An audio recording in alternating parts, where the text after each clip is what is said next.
Afghanistan, a war which cost the lives of nearly 15,000 young Soviet conscripts and an estimated 1 million Afghans. It was the Soviet Union's Vietnam syndrome, so to speak. It was impossible for a great superpower to run away from this wild country.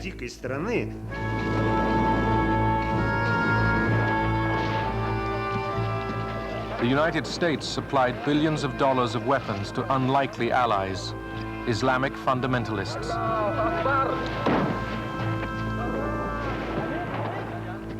It is entirely true that this was a war that was fought with our gold, but with their blood.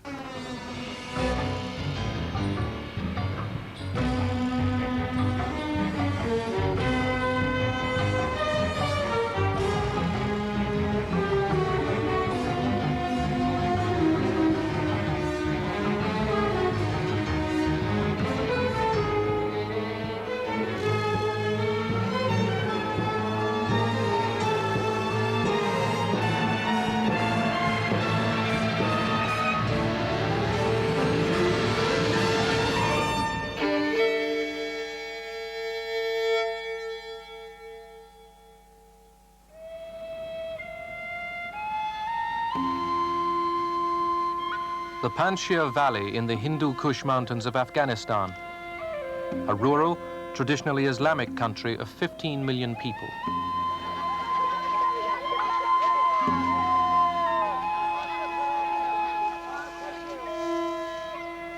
Foreign nations had tried to conquer it for centuries.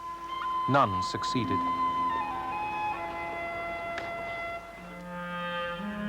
But civil war and years of Cold War conflict would bring the people of Afghanistan a terrible toll of death and destruction.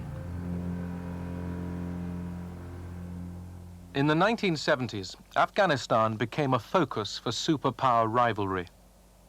Close to the Persian Gulf's oil and the Indian Ocean ports, it bordered Iran in the west and Pakistan in the south and east. In the north, it shared a border with the Muslims of the Soviet Union's Central Asian republics. To Moscow, a friendly Afghanistan was vital.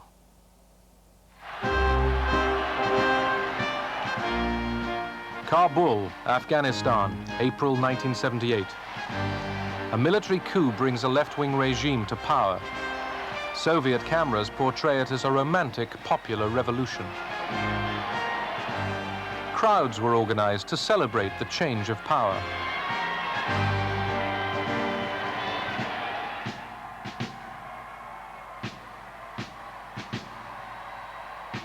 Nur Mohammad Taraki, Afghanistan's new leader, looked to the Soviet Union for support. Moscow sent hundreds of Soviet advisors to advance socialism.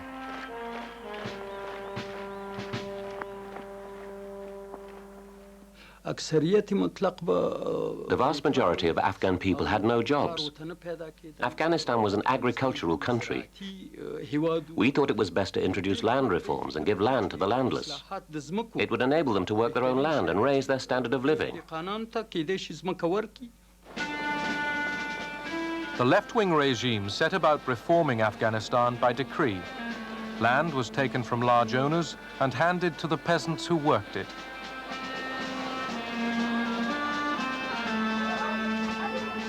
Women were encouraged to stop wearing veils and were put into literacy classes alongside men.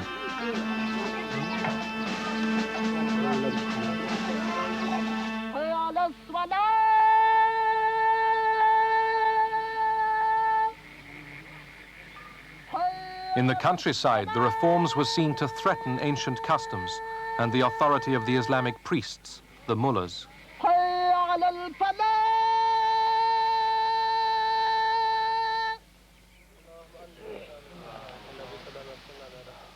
The communists were trying to change the law of God. They wanted to destroy Islamic traditions, to rid Afghanistan of poverty and make everyone equal. This is against the law of Islam. God has decided who is rich and who is poor. It can't be changed by communists. It's beyond imagination.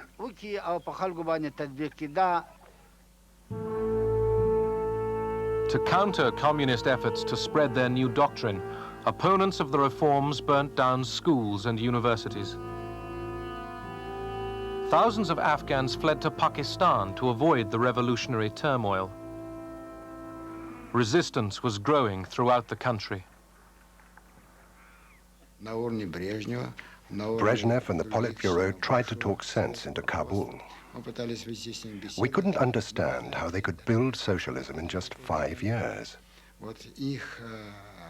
We said, you can't do that. We've been building socialism for 60 years and we're still not finished. But they thought it was us that had got it wrong. Naivety was coming out of their every orifice. It was in their every word. In neighboring Iran, crowds joined the call of the Afghan resistance for a jihad, or holy war, against the godless communists. Other Islamic countries took up the cry.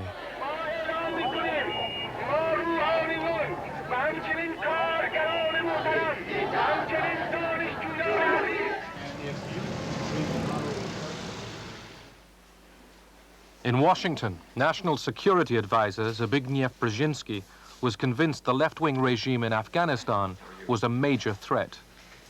Yeah, and that will deal first with Iran, then with Afghanistan and the regional implications. Brzezinski told President Carter that Moscow might use the Afghan crisis to move south and seize the oil of the Persian Gulf. Well, I have essentially 4 items I'd like to quickly review.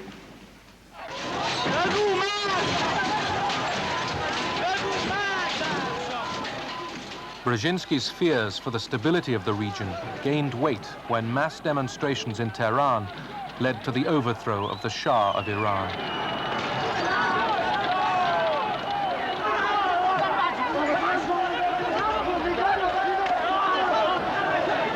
The Shah's fall lost America its most important ally in the region.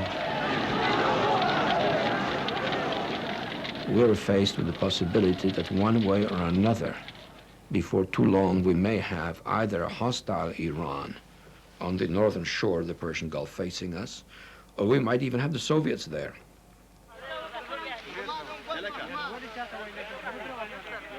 The Islamic groups fighting the communists received covert American aid for the first time in July 1979. President Carter began by sending communications equipment. The rebels called themselves the Mujahedin, the soldiers of God.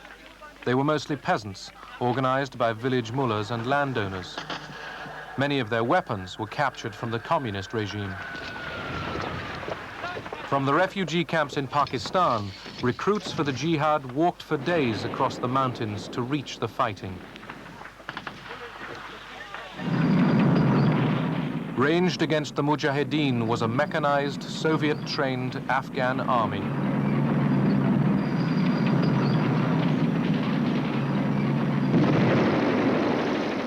Soviet film depicted a highly motivated fighting force. In fact, each month, thousands of soldiers deserted. Kabul pleaded with Moscow to send Soviet troops.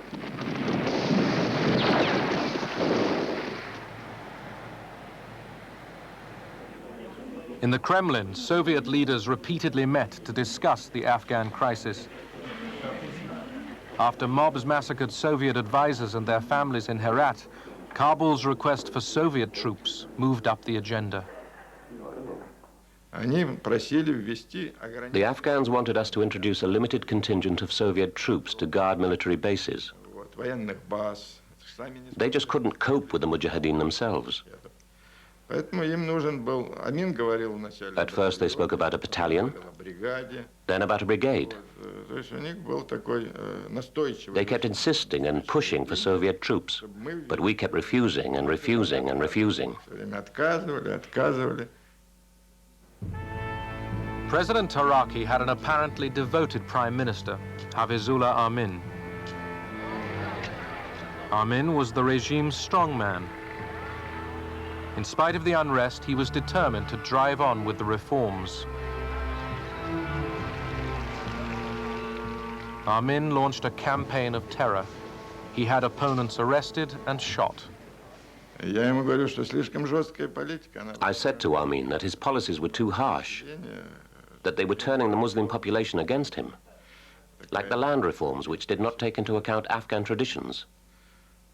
But he used to reply, "Did Stalin make the revolution in white gloves?"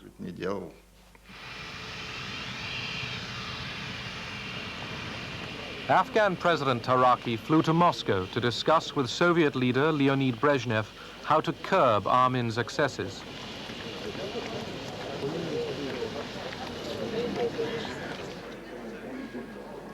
They decided to oust him, hoping the Kabul government could get popular support by slowing the reforms and ending the terror.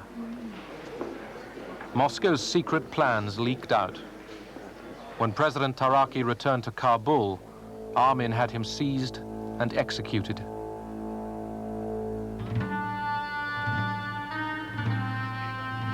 Armin realized the Soviets wanted him out. He began to seek better ties with the West. The KGB even imagined Armin might be a CIA agent. Andropov, the head of the KGB, became very concerned about Armin flirting with the Americans. Andropov felt that if we didn't introduce Soviet troops, Armin would claim that Moscow hadn't fulfilled its obligations. He would then turn to the Americans for help, and they would put their own troops in.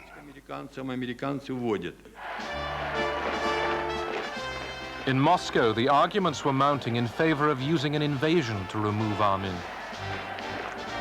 In the past, Soviet military action to topple troublesome foreign leaders had worked in Hungary and Czechoslovakia. In Europe, the nuclear arms race was gathering speed. NATO wanted to counter the Soviet Union's mobile missiles.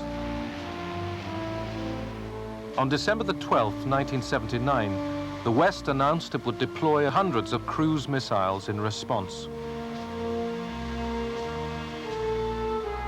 Moscow now felt it had little to lose internationally by intervening in Afghanistan with troops. That evening, the Politburo held an emergency meeting.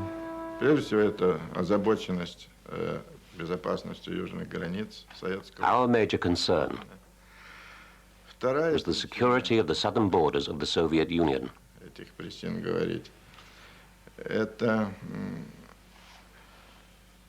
We also feared the spread of Islamic fundamentalism into Afghanistan from Iran.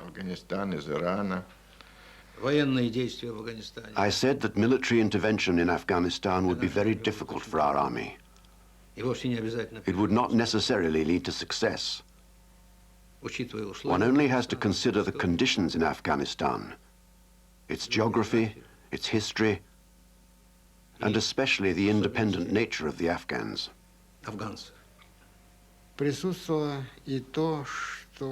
We also felt that if we didn't go into Afghanistan, then some other countries would.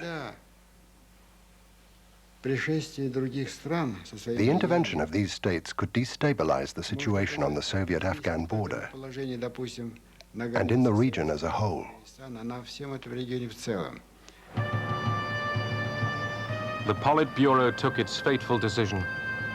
By December 25th, 1979, tens of thousands of men in tanks and trucks started to trundle across the border. Moscow hoped they could complete their mission within weeks. The old royal palace on the edge of Kabul was Prime Minister Armin's favorite residence. KGB special forces stormed the building. Armin tried to hide, but they shot him dead. Moscow replaced Armin with a more manageable leader, Babrak Karmal.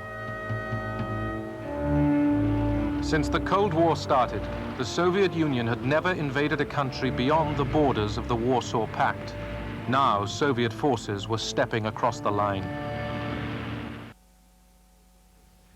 The implications of the Soviet invasion of Afghanistan could pose a most serious threat to the peace since the Second World War. The vast majority of nations on earth have condemned this latest Soviet attempt to extend its colonial domination of others. I had to put restraints on the Soviet Union. One of them was to issue a public statement that if the Soviets did invade either Pakistan or Iran or Iran out of Afghanistan, that I would consider this a personal threat to the security of the United States of America, and I would take whatever action I desired or considered appropriate to respond. And I let it be known that this would not exclude a nuclear reaction. The military intervention of the Soviet Union cannot be justified. There can be no question of any country other than the Soviet Union having interfered in Afghanistan's internal affairs. At the United Nations, the Soviet invasion was widely condemned. President Carter blocked grain deliveries to the Soviet Union, launched a boycott of the Olympic Games in Moscow, and stepped up US spending on arms. Détente was over.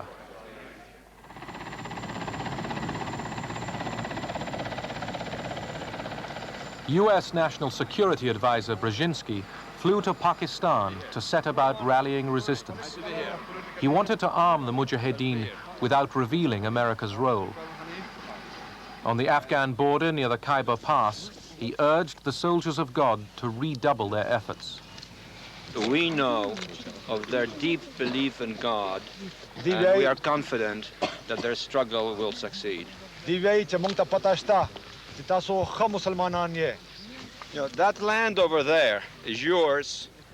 You'll go back to it one day because your fight will prevail and you'll have your homes and your mosques back again because your cause is right and God is on your side.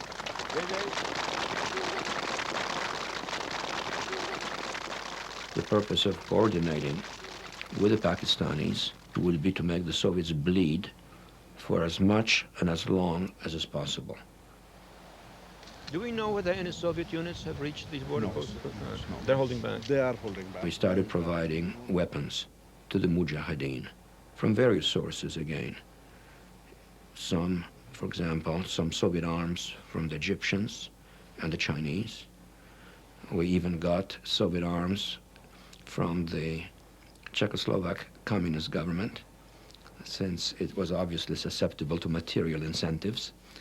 And at some point, we started buying arms for the Mujahideen from the Soviet army in Afghanistan, because that army was increasingly corrupt.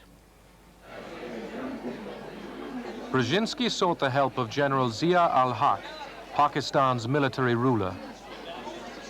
Pakistan always had a keen interest in Afghanistan. Pakistan wanted a friendly and strongly Islamic neighbor. The US Congress had earlier cut US military aid to Pakistan. General Zia had a bad human rights record. He was developing a nuclear bomb. He had failed to curb drugs trading. Now, the Americans set aside their displeasure.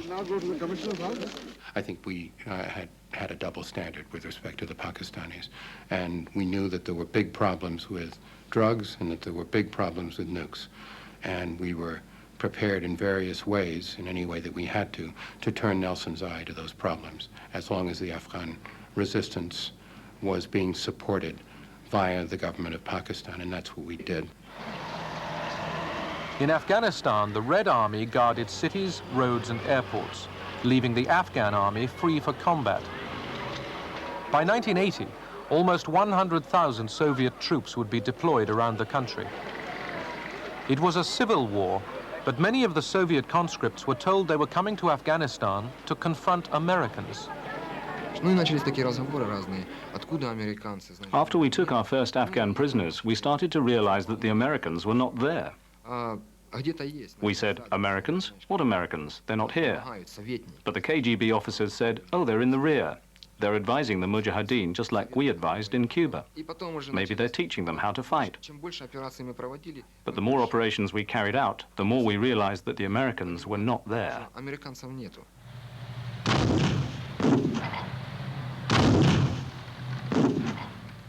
Against their wishes, the Soviets were soon sucked into combat. They started with textbook sweep offensives, devised to defeat NATO in Europe and Chinese troops on the plains of Manchuria. In mountainous terrain against guerrilla fighters, their approach was a disaster. Well, I would say 99% of all the battles that we fought in Afghanistan were won by the Soviet side. But the problem is that the next morning, we had the same old situation as if there was no battle. Mujahideen were again in that village where they were. We thought we destroyed them just the other day. So it was an absolutely useless war. I, Ronald Reagan, do solemnly swear that I will faithfully execute the office of President of the United States. That I will faithfully execute the office of President of the United States. A fervent anti-communist, Ronald Reagan won the 1980 election with an image of forceful leadership and a promise to rebuild U.S. military might. To many Americans, Carter's foreign policy had seemed weak. Reagan stepped up aid to the Afghan rebels.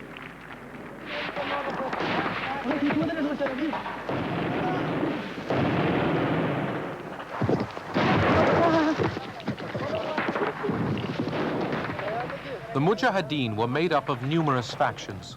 They were split on tribal and ethnic lines.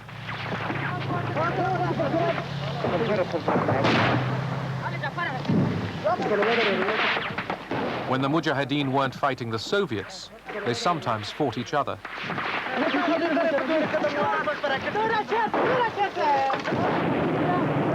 Allahu Akbar!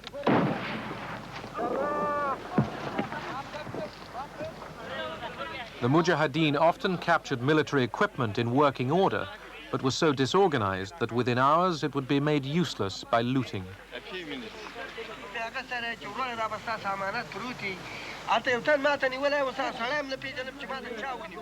I made the comment that gratitude in the Afghan dictionary is going to be found somewhere after gimme and gotcha.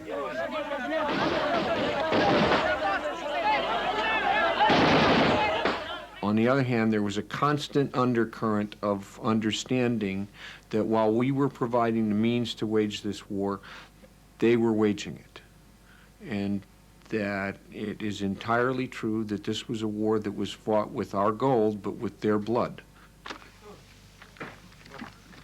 The Reagan administration increased its covert military supplies to the Mujahideen. Money and arms were channeled through camps in Pakistan.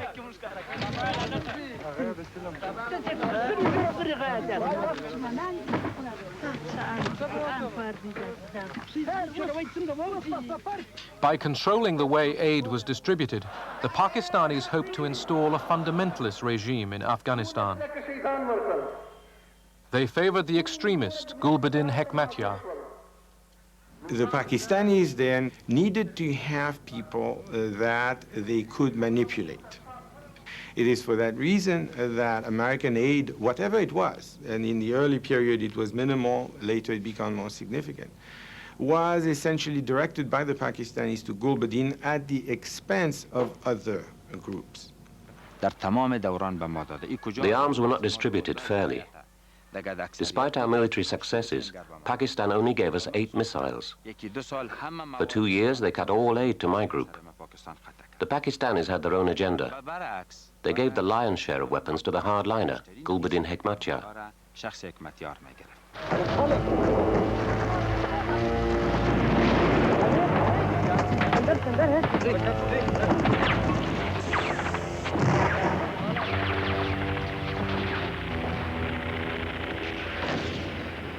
Inside Afghanistan, the ferocity of the civil war increased.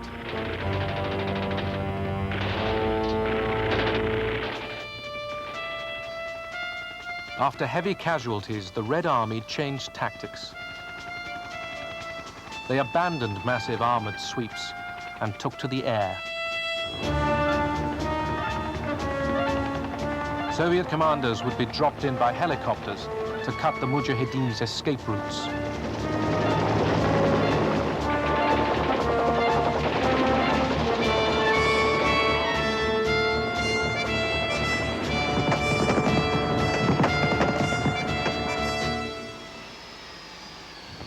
While more weapons poured into Afghanistan, the United Nations sought a diplomatic solution. Under-Secretary Diego Cordoves tried to broker a deal for the Soviet Union to withdraw if military aid to the Mujahideen was stopped. His shuttle diplomacy made little headway with Afghan President Babrak Karmal.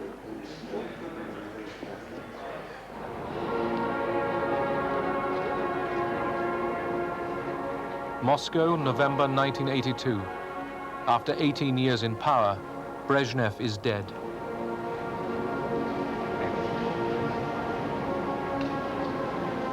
The state funeral was used for a new Afghan initiative. After the ceremony, Yuri Andropov, the new Soviet president, told Pakistan's foreign minister that he might accept the United Nations plan. But the Americans didn't trust Andropov. We never considered that the Soviets would actually back out of Afghanistan and negotiate their way out. It didn't seem a credible thing for them to do, because we didn't think that they were at all disposed to do that. So naturally, when we talked with the Pakistanis, we pressed them always to continue the pressure. The Bible tells us there will be a time for peace. But so far this century, mankind has failed to find it. In these times when the United States and Pakistan were not ready for a deal with Moscow. For Washington, the UN's peace plan was a sideshow. The peace-loving nations of the world must condemn aggression. Throughout Afghanistan, Soviet aircraft were now bombing indiscriminately.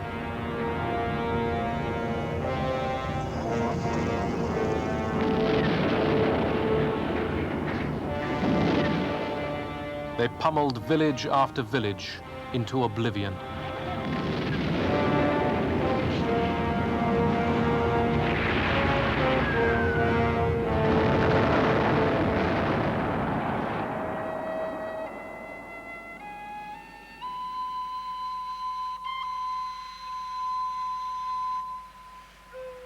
In a typical attack on April the 8th, 1985, the villages of Kutz and Mindrawar on the Kabul-Jalalabad highway were bombed, then overrun by Soviet troops. The Soviets destroyed the whole village. It's impossible to count how many they killed. The men were dragged out of their houses and sent off to the Afghan army. Those who refused were taken aside and gunned down, butchered. The Russians took 14 of us and made us stand in a line near this wall. 2 Russian soldiers stood in front of us with machine guns. We began reciting the Holy Kalima from the Holy Quran because we knew we were about to die. They machine gunned every one of us. I fell. There was a pile of bodies all on top of me. The bullets missed me. The soldiers searched us and took our money. They moved me, but I just pretended to be dead. The rockets were falling all around us like leaves off a tree. My daughter's head was smashed open. Her brains were hanging from a branch. I lost everything. My cousins, my nephews, everybody was killed. My wife, my 4 children.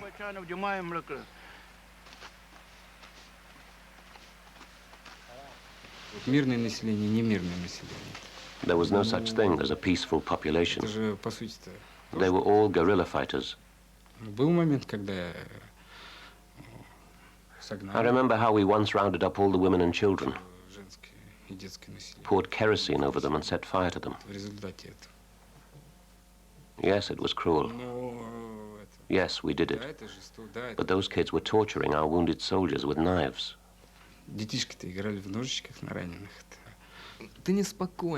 When you kill, you don't feel calm.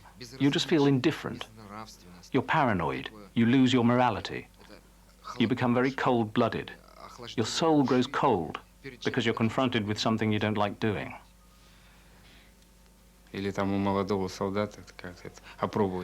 A young soldier might kill just to test his gun. Or if he's curious to see what the inside of a human being looks like. Or what's inside a smashed head. But there is also the fact that if you don't kill, you'll get killed. It's a feeling of being drunk on blood. Often you kill out of boredom or because you just feel like doing it. It's like hunting rabbits.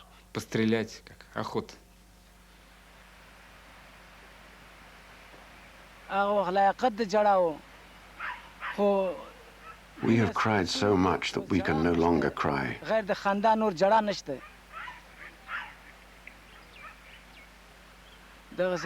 Even if we do cry, who will wipe away our tears?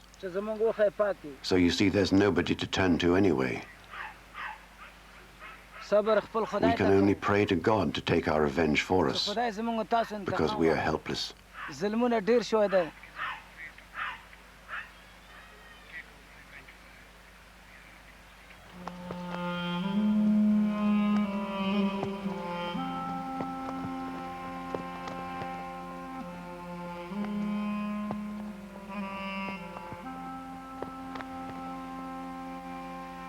Thousands of civilians were killed in similar Soviet atrocities throughout Afghanistan.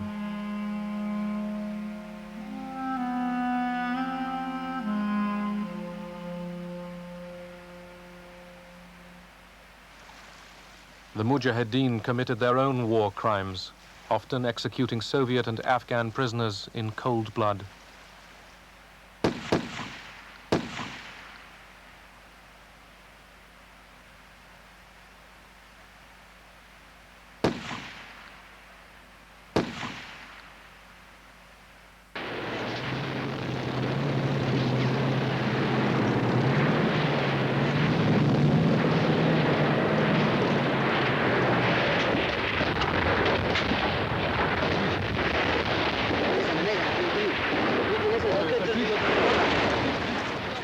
With increasing ruthlessness and daring, the Mujahideen attacked Soviet convoys, the lifeline bringing oil and weapons to the Red Army.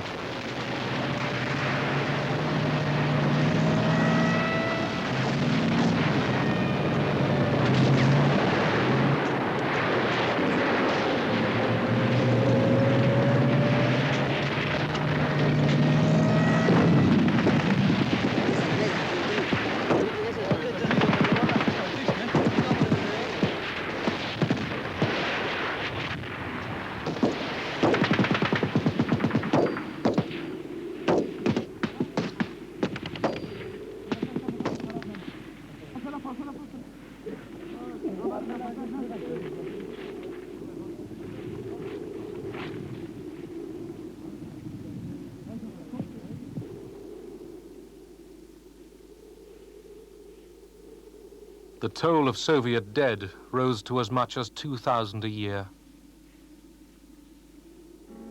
Вспоминаю, что было тяжелой прошедшей порой. Помню зарево свет. Many Soviet conscripts were raw recruits sent to Afghanistan after only 3 months of basic training.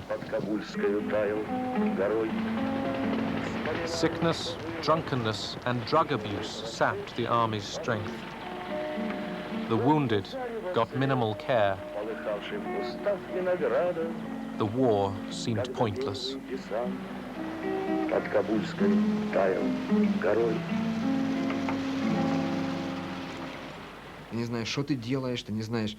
You don't know what you're doing. You don't know what's going to happen tomorrow. Perhaps you're going to die. And for the sake of what? For the sake of a system that lies to you? For the sake of a system that turned my father and all our parents into alcoholics? You know, it's so bad, you know, like... You suddenly realize that you've been brought up in a system which only creates evil. You just want to escape from it, but you don't know where to run. You've only got one hope. To eat half a kilo of opium, go to sleep and never wake up. Солдаты дружественных армий. Их часто можно видеть рядом, и в минуты отдыха, и в бою, и в День добровольного труда, Хашара, как его здесь называют.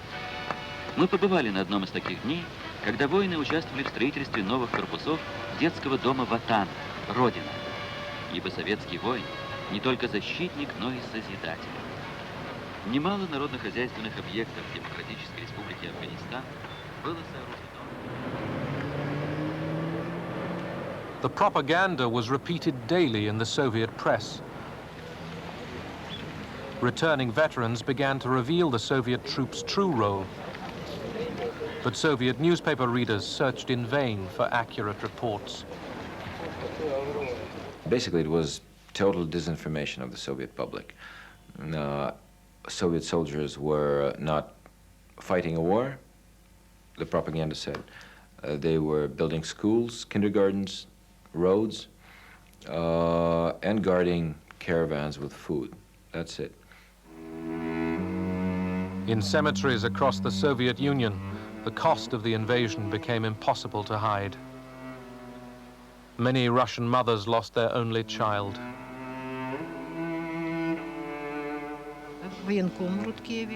A military officer came to me. He said, "Try to be brave. Your son has died."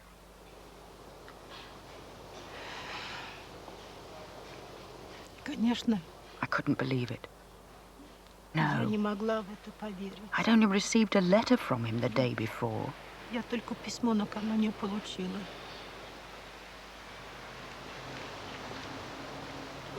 I didn't try to open the coffin myself.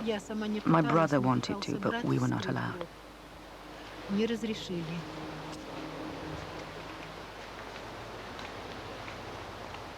The funeral was very quick.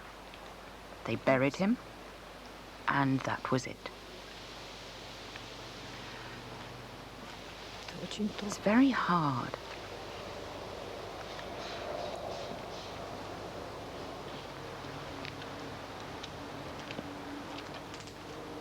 I wasn't allowed to write on his gravestone that he died in Afghanistan.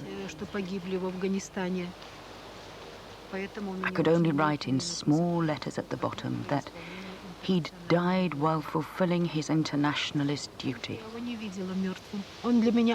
I didn't see him dead. So to me, he's still alive. At every doorbell, I think my son has come back. I don't believe he died.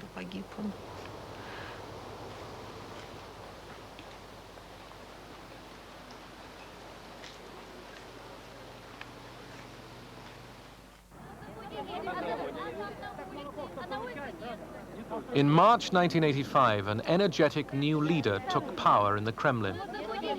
As Mikhail Gorbachev met crowds of Russians on tours around the country, opposition to the war could finally be expressed in public. Thousands of protest letters poured into Gorbachev's office each week.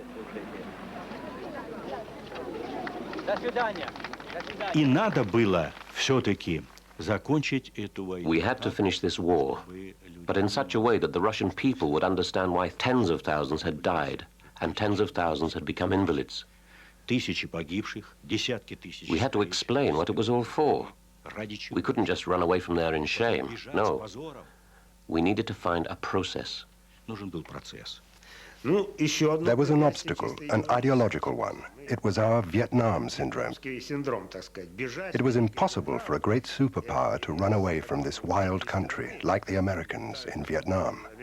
It would damage our prestige. The United Nations envoy, Diego Cordovez, was told by Gorbachev that the Soviet Union would consider withdrawing under a UN agreement. The emerging issue was what kind of government would run Afghanistan if the Soviets left.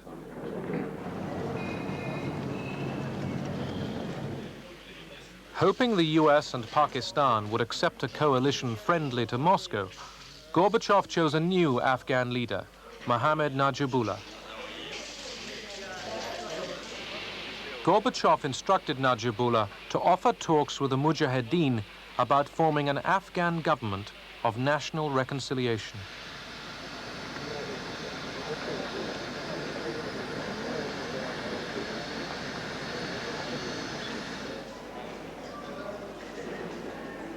Gorbachev and his peace initiatives were applauded in Moscow, but not yet accepted in Washington. He was KGB, and he was all of the old school, and he had some very dubious associations and all the rest. He was trying to persuade the old-line communists that he was with them, and he would appoint them to various positions, and he would not make major changes in the economy or in the economic policies or in the military policies. On return from his first summit with Gorbachev, Reagan sensed Moscow wanted a deal to get out of Afghanistan. But American hardliners wanted revenge for Vietnam. Pressed by Congress, Reagan urged the Mujahideen to go for victory. It wasn't until really between about 83 to 85 that the forces in Washington who asked the question, well, maybe we can win this. Let's not put in $100 million a year worth of weapons. Let's put in $1 billion worth a year worth of weapons. To combat Soviet air supremacy, the United States decided to try out its latest missile, the Stinger.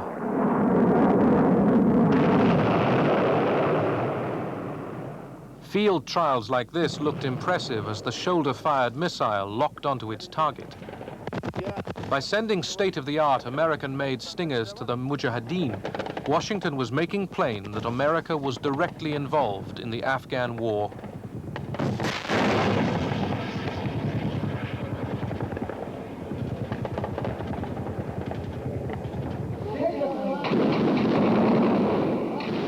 Spurred on by the increased American aid, the Mujahideen opposed a UN-brokered peace agreement that would enable the withdrawal of Soviet troops, but leave the Kabul regime in place.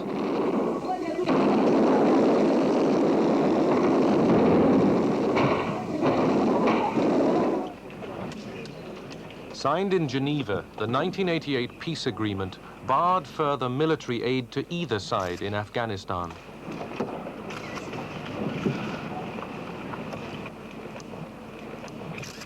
Both superpowers ignored the ban.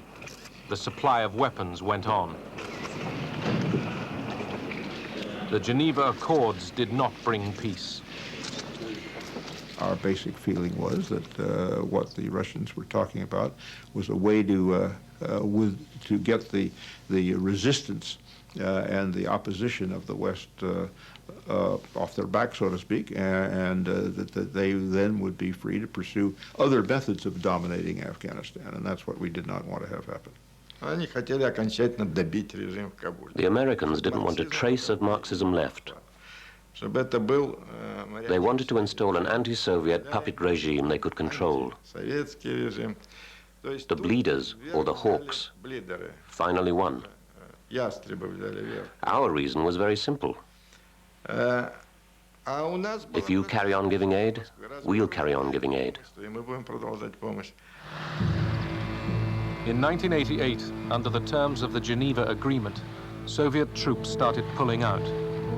But instead of peace, Afghanistan was to endure more years of bloodshed.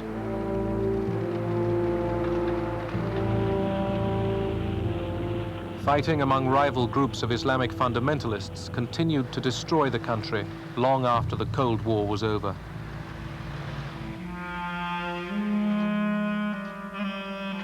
Since 1979, 5 million Afghans were wounded or forced to flee their homes.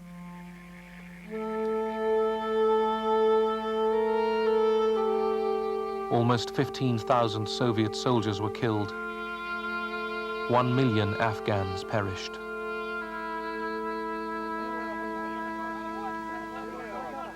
I haven't had a bad night. It's not because I'm without feeling for, or without understanding of how much agony goes along with war. It's just that this was such a contribution to the end of what was otherwise an evil that inflicted other kinds of pain on so many other people that, on balance, it was worth it. Сейчас The Afghan people have become the main victims. The Afghans are now fighting each other. Of course, they have plenty of internal reasons for that.